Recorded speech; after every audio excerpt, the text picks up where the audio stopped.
All right, welcome here into the News4JAGs podcast. Jamal St here alongside Justin Barney, trying to kind of get this thing in wherever we can back here in our podcast room that's a little under construction. But you know what? Whatever.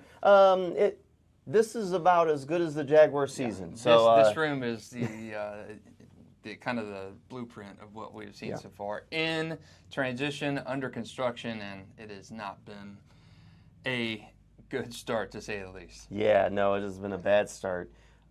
We missed last week, but overall, we didn't miss last week. We were on hurricane coverage We were last on week. hurricane coverage last week. But overall, Jaguars still have not won a game. So another tough loss, this time to the Texans, after a tough loss to the Bills, after a tough loss to the Browns, after a tough loss to the Dolphins. So 3-0 in preseason. 3-0 in preseason. 3-0 in preseason. So there's something, at least there's something to get fans. It's bad right now. So after that loss to Houston, the Jaguars are now in a territory that you never want to be in. You're sitting at 0-4. You can almost flush the season. You're almost not almost, you're at flush the season point. You're in territory where one NFL team has ever turned it around. Ever. San Diego Chargers, 1992, went on a run to make the playoffs after starting 0-4. That's it. That's the list, which means the odds are no longer in your favor. And, Yeah, the Jags have been 0-4. It's the seventh time they've been in franchise history, 0-4. They've never won more than 5 games in any of the previous 6 seasons that they've been 0-4. The last time doesn't surprise me. They were 0-4 was back in the illustrious tenure of Urban Meyer in 2021. Won 3. And they won 3. Urban's tenure was flush after, 11 games that year? Yep. Will Doug Pederson get to 11 games this season with the franchise, or is it time to make a change? I know that's been, you talked about that in your column this morning after the game, and I think it's a very valid question. Will Doug Pederson be the guy to get the chance to turn this franchise around? I mean, here's the thing. You're in year 3 of the experiment, but there's still these problems that exist. And at some point, we're talking about messaging. We're talking about, they're doing it in practice. Why doesn't it carry over into the game field? And at some point, you have to question if the messaging is getting through to the players, if the messaging needs to change, and how much confidence you have in the guy who's sending the message, who's not being received, to be able to get back on. And it's one of those things. It's like, I was thinking about this, and I might still do this on a Sports Zone. I just know I'm going to get in trouble for it. If you take something, you go get a plate, a vase, whatever, a lamp. Let's say you have this favorite lamp. Falls off, it breaks.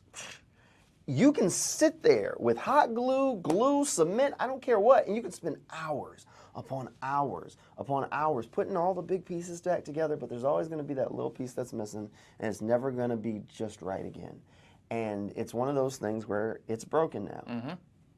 What is the confidence level that Doug can fix it? And to me, it's like that lamp, like that plate, like that vase. It can't be fixed. Not by the person who broke it. You're better off just going buy a new one. Yeah. Hence why I say it's time for a fresh start, time to go buy a new one, and this is the bright, shiny new head coach. I get the analogy. I get it. At this point, you're 0-4. The chances of you making the playoffs, to me, are infinitesimal. At this point, you're probably going to be drafting inside the top 3, if not higher than that, if things do not turn around. Sure. And you cannot have. I go back to a pre-draft press conference with Trent Baalke and Doug Pederson 2 years ago, and Trent said, hey, if we're bad again, I'm not going to be the guy making the pick. And I do think that you're bad again. Trent Baalke and Doug Pederson do not need to be the guys who are tasked with rebuilding this. And Shad Khan has shown patience in his tenure as owner. We've seen that with Urban Meyer. We've seen that with Doug Marrone. We've seen Shad being almost too patient to his detriment. And I think with Doug, he's going to get a little bit longer leash. He's had back-to-back 9-win seasons. He went to the playoffs. You're giving Doug a little bit of that leash. I don't necessarily think he should be fired right now. You had the text. You showed positive growth in that Texas game. Yes, It's still lost. NFL is a bottom line business. You got to get a win. It doesn't. Sure. It's not good to just come close. And this is in high school football when you play the number one team to within a touchdown. You need to win. And NFL is results-driven business. There's no style points. You still lost. You're still 0-4. If this season becomes an off-the-rails kind of thing like it was in the 21 season with Meyer, I think you consider an in-season change. Now, who is the candidate to go step up? Is it Ryan Nielsen? I think you get rid of Press Taylor and Doug Pederson together as a package deal if you go that route. I don't, for better or worse, Doug and Press are married to one another, and Doug is going to go down with that ship. So who's the guy on staff? Is it Mike McCoy?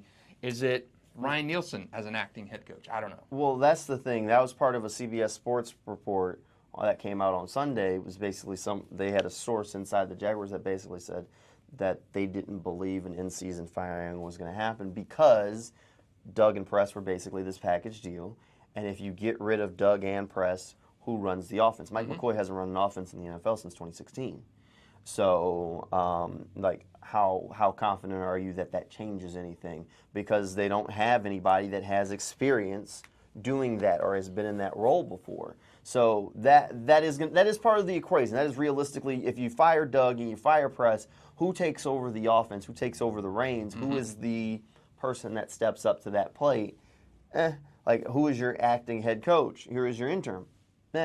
Like normally you have an associate head coach. Right. I don't think Doug doesn't have an associate head coach. So look, you have problems. And overall they have to figure out a solution. And Doug Pederson said something today during his press conference that I kind of listened to, and he said, as a coach, he tries to look at the bright side, and he thinks that it's too easy to look at the negative, and he feels like that the media will look at the negative rather than trying to find the positives. And I normally do consider myself like a glass half full kind of guy, and I try and find the bright side, because at the end of the day, nobody wants to hear the doom and gloom about their team all the time. But I think we've reached a point in the process where the bright side is giving hope for the future, and I'm just not confident that this guy is the hope for the future that this team needs. I'm just not there. I mean, you're at 0-4.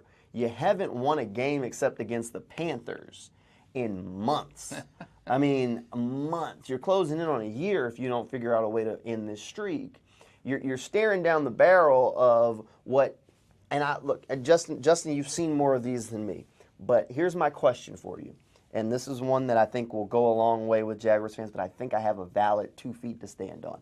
If this thing falls apart, they finish in the top 5, draft pick-wise, is this the most disappointing season in franchise history? Oh, man, I don't know. Because, hear me out. Hear me out. Your owner comes out before the season and says, this is the best team we've ever put together and the best coaching staff. We could think it's cockamamie and crazy, Terrible. But he said, I was not misquoted. That's what I said, and that's what I meant. The expectation is to win now. Okay? So we say that. They just paid a franchise quarterback, something they haven't done very often. They paid Trevor Lawrence. So now you've got your franchise quarterback who's averaging less than 200 yards passing per game. And so you pay him, you invest in him, you're in the top 5 picking. That's not the expectation when you do that, right?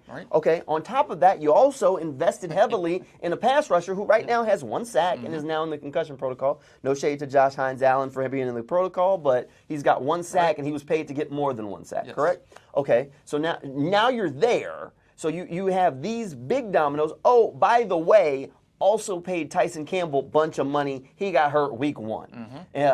Is this a redo of last year, what we saw from Tyson, where he was hurt, and they said, that was a blip on the radar? So you see where I'm going with this, where the pieces say this is possibly the most if it finishes the way it could finish, this would be the most disappointing season in franchise history. And a franchise that has had disappointing seasons like for the majority of 30 years. You're 30, and I do think it's very valid because you saw the glimmers in the 9-8 first Doug Pederson year. We finished the year on the tear. Trevor's playing top 5 quarterback in the league.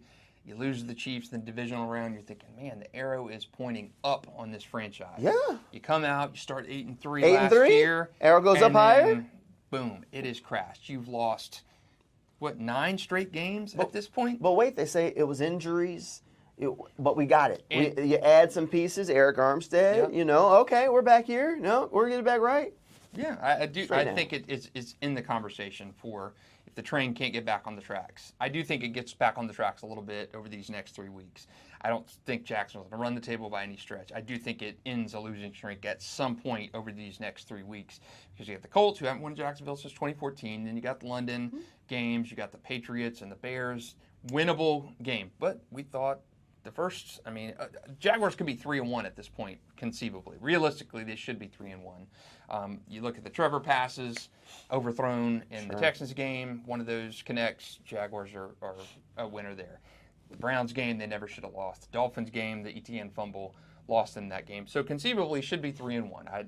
I think that's what they were capable of. If you look back at our predictions early in the season, I do think that 3-1 was absolutely realistic. To be 0-4, inexcusable. And yes, it's a long season, but we're at the quarter point of the season right now.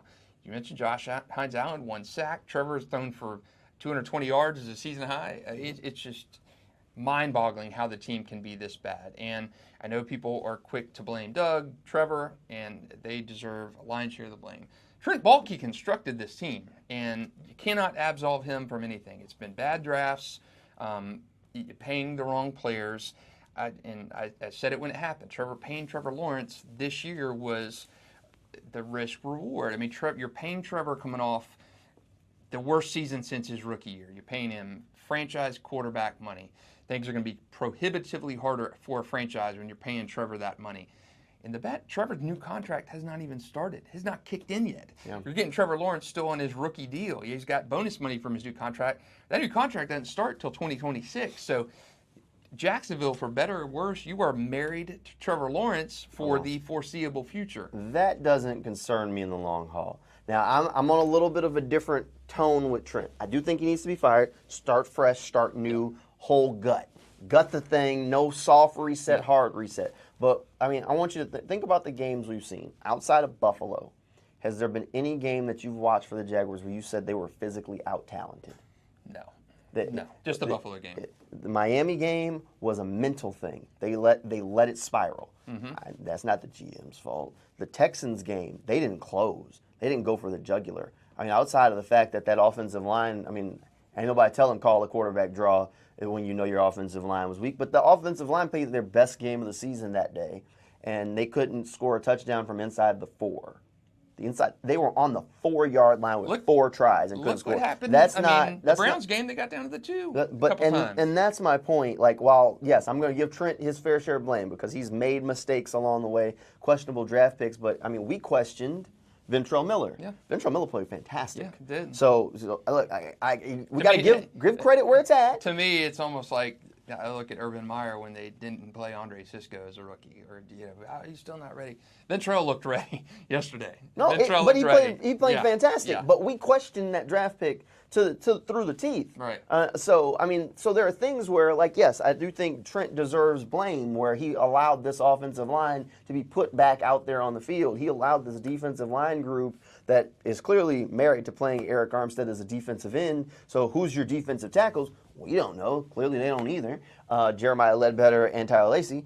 Those are problems. So Trent is at fault in some sections, but there are other sections where this team really isn't physically bad. There is something there from an execution standpoint, from a mental standpoint, and honestly, just from I think having that grit. There's something there for knowing how to close games. And I asked Doug today why in year 1 we were talking about this team needed to learn how to finish and how to close games. And now it's year 3 and we're talking about it again. And he said, I'm asking myself the same question. And that is something that is A, on the coaching staff. B, I put some of that blame on the general manager because you got to bring in a certain type of guy and a certain types of players. There are players with those mentalities. But that's not all on the GM. The GM has to bring you. The GM can bring you a dog, but it's all about how that dog is raised. You can go buy a dog at the store, and they tell you there's no such thing as a bad dog. There's dogs that were raised to be bad, and that's the same principle. GM gives you a dog. He's talented. Okay, well, what are you raising this dog to do? To be a hunting dog or a show dog? And you're always saying football, you want a hunting dog. Well, they're not being raised to be hunting dogs. Invoking Caesar Milan in here with Come the on now, dog whisperer.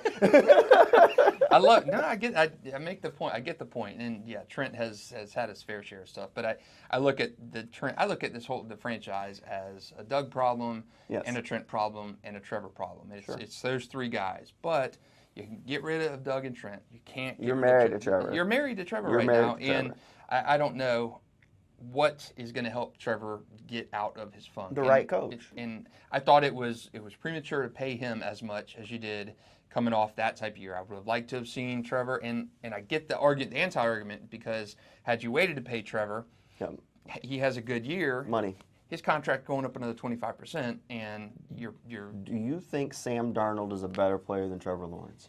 This year he is. No. But overall, no. If you're looking at Sam and you're looking at Trevor, I'm going to take Trevor. Why does Sam Darnold look better than Trevor Lawrence today? He's playing on a better team. No. He's playing with a coach that has a better plan for him.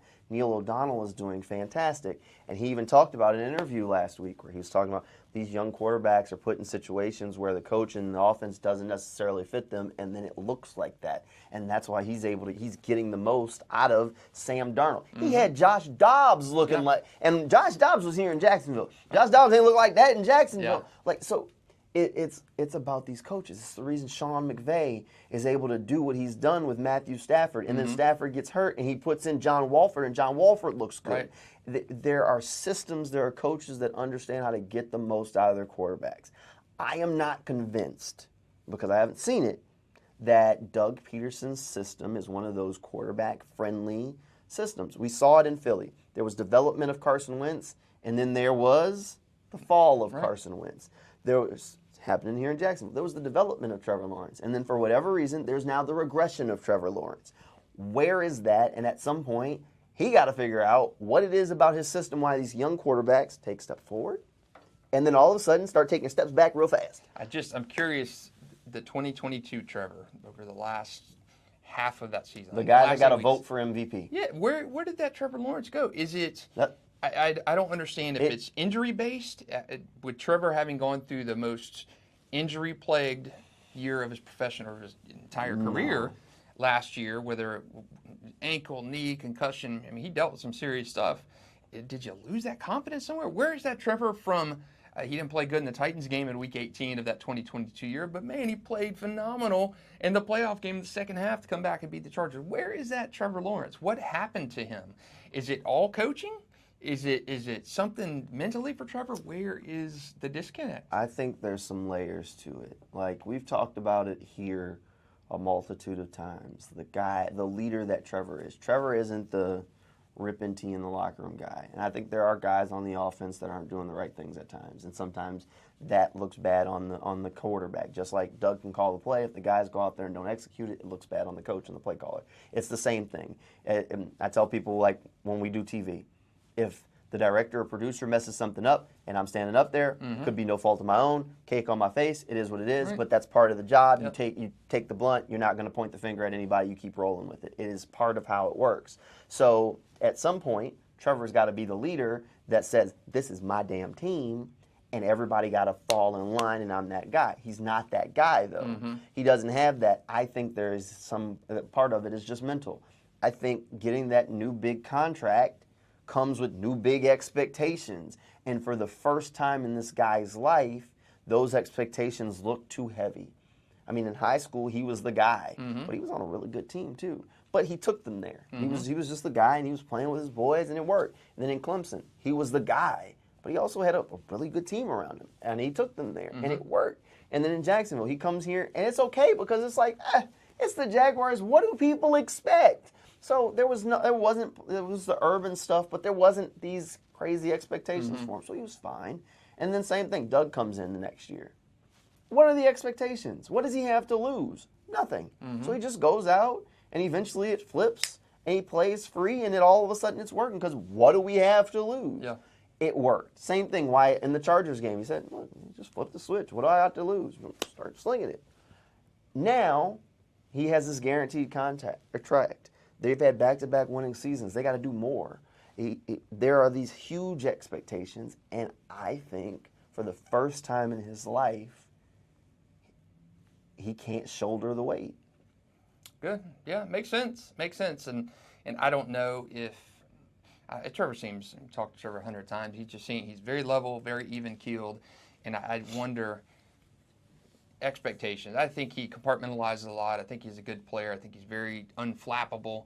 But I think at some point you do have to have a little bit of that dog in you and be able to step up and take control of this team and cuss the teammate out if they need to, if they need to do it. Yeah. I think some guys need that. And I remember a baseball player years ago, potential first round pick in the draft, and I talked to Major League Baseball scout, and the scout said, he's just too nice. He doesn't have that ferocity. If I'm drafting a guy in the first round, this is baseball 20 years ago, I want to see that fire. I want to see that guy who's going to get pissed off about something on the field and let his teammate have it in the dugout. And I look at that with Trevor, and I said, Trevor is kind of like that. He's not that guy where he's going to just sit there and call his guy out if needs to happen. And I just think Trevor needs a little bit more dog in him. And you look at C.J. Stroud in the game yesterday. I didn't have a doubt that C.J. Stroud was going to march him down the field and score. Sure. He steps up in the pocket. He's aware. Yeah, but how much of that was your lack of confidence in the Jags? Well, that's you've true. Seen this movie for 30 years. But they're just they're different mentality. C.J. Stroud has that dog in him where you just know he's going to get up there and boom, take the shot, so the ball away. If it needs to happen. Trevor just doesn't have that dog, and I think that is a little bit of a mental makeup too. And I just don't think Trevor is there yet. Will he ever get there? I don't know. I've said this to you a bunch of times. I think Trevor, to me, I think he will be a good quarterback long term in the NFL. He's not not Zach Wilson, not Mac Jones. He's not that 21 quarterback class. Sure. In hindsight, was terrible. Yeah. Was terrible class. He's not that bad. He can still be serviceable. But I think Trevor Lawrence's ceiling will be an average to an above average player. And I think he needs to become a little bit more of that dog. Stop being too nice. Stop being so publicly call out the guy. I mean, be a dog, be a warrior. And I think you need a little bit of that. I think you need to see that fire. This has kind of slipped into a Trevor Lawrence conversation. I think this team has problems. I don't think they all revolve around Trevor. I don't think they all revolve around Doug. I do think and I said this. I think I said this last week talking to Justin. I think Doug is the type of coach that one way or another he figures out a way. It wouldn't surprise me if he looked up and this team won 7-8 games. Like, Doug is a good coach. He is a solid coach. He's a guy who's going to keep you here. Like, I could see him gutting them out and getting them 7 or 8. I really could. But at some point, 7 or 8 or 9 wins repetitively, you got to get past that. Yeah. Like, the expectation, again, you paid this guy. Y'all said, you went to Shad, you said, hey, we need money for Josh, we need money for Trevor, we need money for Tyson. And he said, here's the checkbook, write whatever check you need. Is 7 or 8 wins good enough? No. So no. I mean, Shad has treated this team like this is a AFC Championship kind of team. You're writing all those checks for $275 million. I mean, Tyson Campbell, you said it before, fragile. IR again, Foyer, you extended him. He's on IR. Trevor, Josh Hine, Shad has got to feel like, did I save my receipt? I want to get some money back from here. Can I return it? What kind of return policy do the NFL have? Because I am so disappointed that, hey, our 30th year, we're coming off the excitement of a new stadium announcement.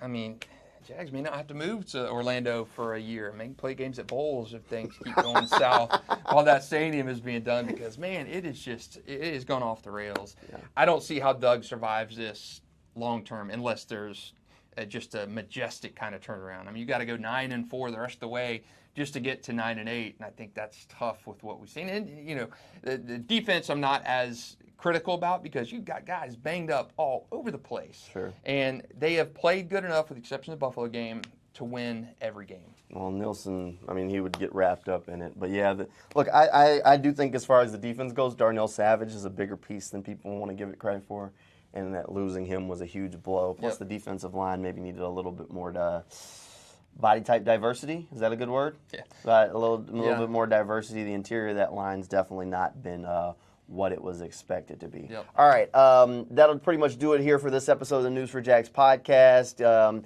Hey, thanks for hanging out with us. We'll have more of these coming your way throughout the season. One way or another, if it's good, bad, or ugly, we'll be here, and thanks for hanging out with us. We'll see you next time.